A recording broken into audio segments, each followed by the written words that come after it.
This is the last time we've ever seen a product release and then a different product that isn't even officially announced yet been more hyped up. It's insane that we're in a world in which Samsung releases its first ever squish down fold with the foldable 8.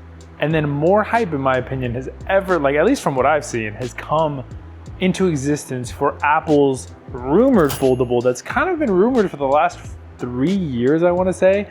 There's always been rumblings of like Apple entering the foldable space. Now Samsung 2 times in a row has tried to step on the release of Apple, and in my opinion, only giving buzz to the new Apple product that's going to be released later that year. The example that we could all remember is the Edge. The Samsung Edge is an exact response to Apple's iPhone Air, which debuted the same year later because it comes in September.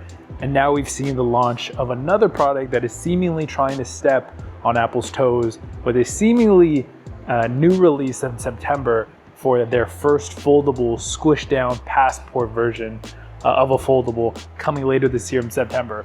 Honestly, I've been saving my money as much as I can, and I've been saving it since last year. I'll probably do a video about that later, but I've been saving up and I've been anticipating a new phone coming out because it comes out every September.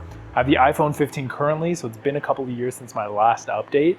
And so now I genuinely feel like it's a good year to update. I've gotten more excited as time has gone on and the more official leaks have been happening, and especially with this new release of the Fold 8 from Samsung, I've been really excited to see what they're gonna come out with for Apple, the design, and if it's gonna look at all similar to what Samsung has done with the innovations, with the titanium hinge and everything that comes with it. I think it's gonna be a really interesting foldable, especially because we all know it's just gonna snap in with everything else that has to do with Apple. They're just gonna make it the best version to work with the Apple ecosystem. That being said, I know it's gonna be ridiculously expensive, especially with all the price hikes and memory shortages and everything that we've had this year.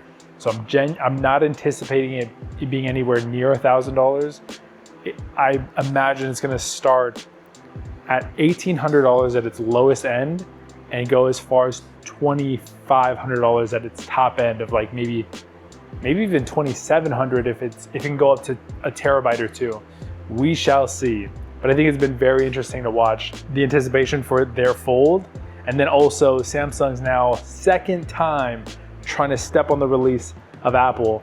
And then in my opinion, again, only giving it more buzz and more attention when it finally does come out in September. Will they do it better? I don't know. It seems like people loved the iPhone Air, even with all of its pitfalls with battery and everything like that. So we shall see what comes out. Let me know your thoughts down below. Thanks so much for watching. Just a little update video, nothing too crazy. Bye.